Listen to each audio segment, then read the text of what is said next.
नमस्कार विद्यार्थी मित्रों। हम 1945 के बाद का विश्व यानी द्वितीय विश्व युद्ध के बाद विश्व के देशों की परिस्थिति कैसी थी। तो बाद में विश्व शांति के लिए वैश्विक संस्था संयुक्त राष्ट्र संघ की स्थापना 24 अक्टूबर 1945 के दिन हुई। उसके बाद देखा शीत युद्ध की परिस्थिति, अमेरिका और रूस के बीच जो मतभेद, ईर्ष्या की जो परिस्थिति थी।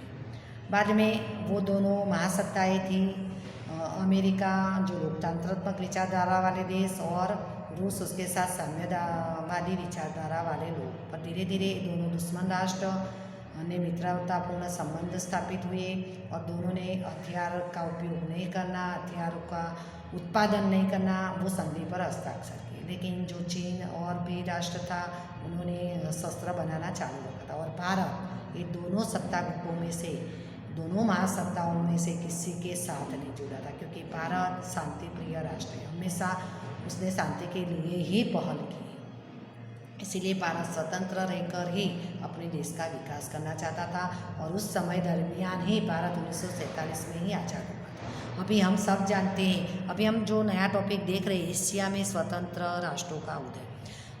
हम सब जानते हैं कि जो यूरोप के देशों ने ये एशिया के देशों को गुलाम बनाया हुआ था।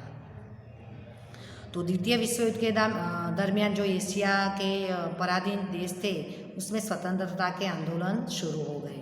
भारत ने भी अंग्रेजों को भेदभाव की नीति के कारण आज़ादी के साथ ही भारत के दो भाग हो गए।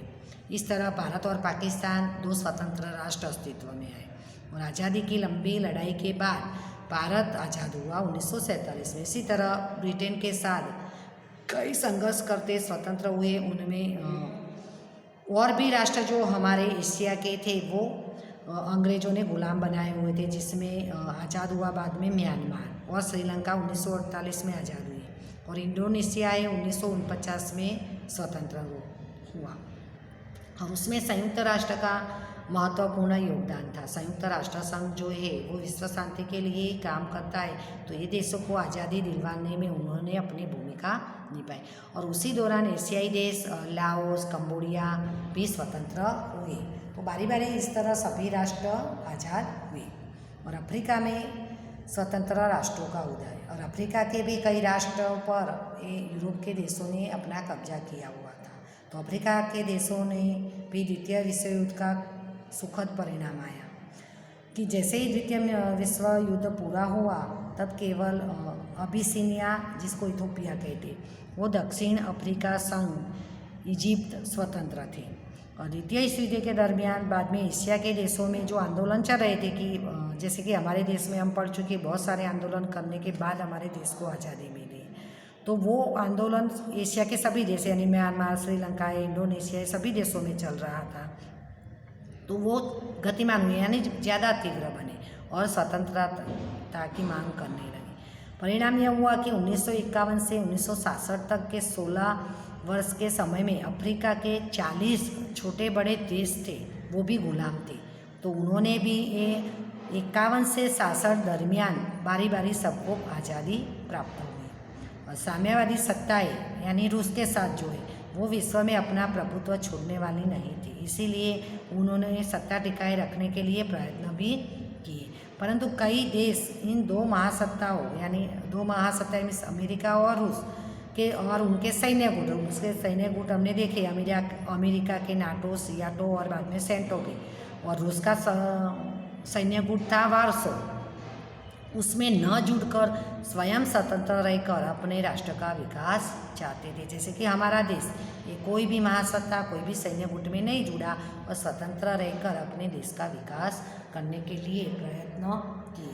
तो उसके लिए जो कोई भी दोनों में से कोई भी सैन्य गुट या महासत्ता में नहीं जुड़ने वाले जो देश थे, और उनके लिए जो आंदोलन हुआ वो है गुटनिरपेक्ष आंदोलन। गुटनिरपेक्ष आंदोलन यानी ये जो दो उस समय की महासत्ताएं या ये सैन्य गुट जो थे उनमें न जुड़कर स्वतंत्र रहकर अपना देश का विकास करना, उसको बोलते हैं गुटनिरपेक्ष। तो विश्व की दो महासत्ताएं अमेरिका और रूस और विश्व को विभाजित कर दिया।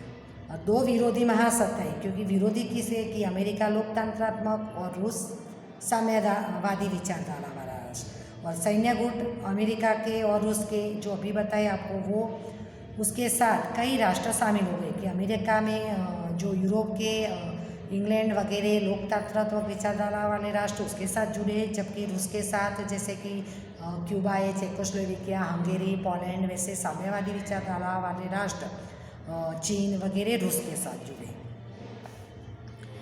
यानी कि विश्व में किसी भी सत्ता या सैन्य गुट में, ये आप याद रखना उसकी गुट निरपेक्ष की परिभाषा, कि विश्व के किसी भी सत्ता गुट या सैन्य गुट में न जुड़ने वाले राष्ट्र को निर्गुट अथवा उनके द्वारा अपनाई गई जो विदेश नीति है उसको गुट निरपेक्ष नीति के रूप में जानी जाती है। तो विश्व की दो महासत्ताओं की विचारधारा में जुड़े बिना तटस्थ रहकर, यानी अलग रहकर, स्वतंत्र रहकर राष्ट्र एक दूसरे के सहयोग से, यानी जो राष्ट्र ये दोनों गुटों में नहीं जुड़े हैं वो स्वतंत्र रहकर जो अपने देश का वो स्वतंत्र राष्ट्र एक दूसरे को सपोर्ट करके अपने अस्तित्व के साथ सर्वांगीण विकास करना चाहते हैं। और इस समय भारत में प्रधानमंत्री, आप सब जानते हैं कि स्वतंत्र भारत के प्रथम प्रधानमंत्री हमारे जवाहरलाल नेहरू जी थे। तो पंडित जवाहरलाल नेहरू है, और हमारे एशिया का देश इंडोनेशिया के राष्ट्रपति सुकर्नो है, इजिप्ट जो अफ्रीका का राष्ट्र है उसके राष्ट्रपति कर्नल नासर है, और यूगोस्लाविया के राष्ट्रपति मार्शल टिटो है। ये सब ने गुट निरपेक्ष नीति का समर्थन किया, यानी वो कोई भी महासत्ता में सैन्य गुट में नहीं जुड़े। और विचार विमर्श के अंत में ये चारों राष्ट्राध्यक्षों ने सलाह मशवरा किया, और उसके बाद इंडोनेशिया के बांडुंग में तटस्थ राष्ट्रों की एक परिषद आयोजित की। एक खाली जगह एमसीक्यू में आ सकता है, याद रखना कि गुट निरपेक्ष नीति अपनाने वाले राष्ट्रों ने इंडोनेशिया में बांडुंग में तटस्थ राष्ट्रों की एक परिषद अपनाई। तटस्थ राष्ट्र यानी स्वतंत्र अलग रहकर विकास करने वाले राष्ट्र 1955 में। और इस परिषद में एशिया के 23 और अफ्रीका के 6 देशों के प्रतिनिधि उपस्थित हैं, यानी 29 देश है, ये दोनों महासत्ता में नहीं जुड़े थे। और ये परिषद ने विश्व के गरीब देशों के बीच सांस्कृतिक और आर्थिक सहयोग बढ़ाने का तथा साम्राज्यवाद का विरोध यानी एक राष्ट्र दूसरे राज्य पर चढ़ाई या हमला नहीं करेगा, वो ध्येय घोषित किया। और इस परिषद में तटस्थ देशों के संगठन के स्वरूप और भावी कार्यक्रम निश्चित किए गए। ये देश मिलकर किस तरह की योजनाएं बनेंगे, किस तरह व्यापार विनिमय में एक दूसरे राष्ट्र को सपोर्ट करेंगे और विकास करेंगे, वो कार्यक्रम बनाए। और 1961 में बेलग्रेड में आयोजित परिषद में विधि पूर्वक गुट निरपेक्ष आंदोलन, जिसको NAM नॉन अलाइन मूवमेंट की संस्था की स्थापना की।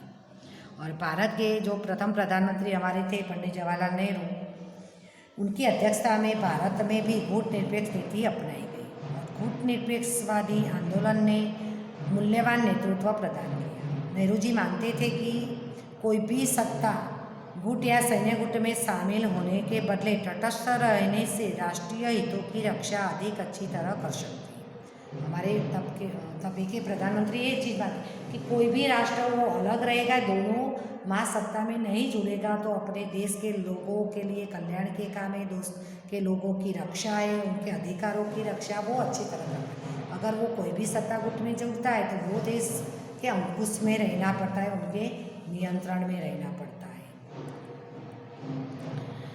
और भारत की यह मान्यता रही है कि विश्व का दो प्रतिस्पर्धी यानी एक दूसरे के विरोधी सत्ता गुटों या सैन्य गुटों के विभाजन विश्व शांति के लिए खतरा है और अंतर्राष्ट्रीय सहयोग के लिए भी हानिकारक है। तो आज विश्व के सबसे अधिक देश गुट निरपेक्षवादी गुट के सदस्य हैं।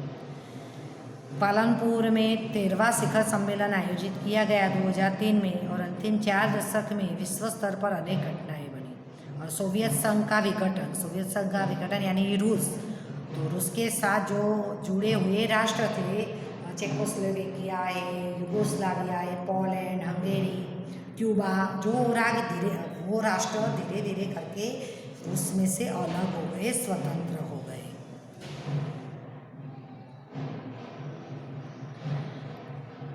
इसलिए रूस का वर्चस्व कम हो गया क्योंकि अभी उसके नियंत्रण में अंकुश में राष्ट्र रहे नहीं, और अमेरिका एकमात्र महासत्ता के रूप में मजबूत बना।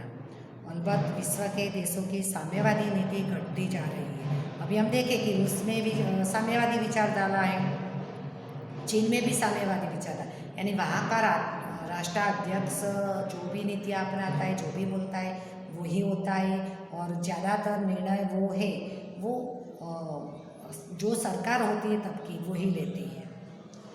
और इन संयोगों में गुट निरपेक्षवादी गुटों का प्रभाव बढ़ा, यानी हमारे भारत है, इंडोनेशिया है, इजिप्ट है, उनका प्रभाव ज़्यादा था। तो तटस्थ राष्ट्रों ने, तटस्थ राष्ट्र में भारत, इंडोनेशिया, इजिप्ट ऐसे 29 राष्ट्र जो थे, उन्होंने नया अभिगम अपनाया और विश्व की राजनीति में उचित योगदान देने में वो सफल रहे। विश्व में सर्वत्र शांति बनी रहे, यानी सभी जगह शांति बनी रहे। शांति कब रहेगी कि एक राष्ट्र दूसरे राष्ट्र का मित्र होगा, युद्ध की घटनाएं न बने, मानव समाज और राष्ट्रीयता की भावना बनी रहे। मानव, और जब युद्ध होता है, अशांति फैलती है, तो मानवता का हनन होता है।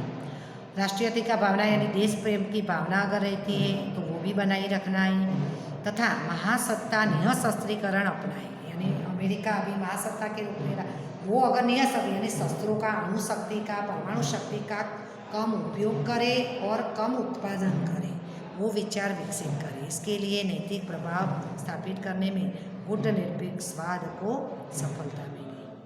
ओके, यहाँ तक।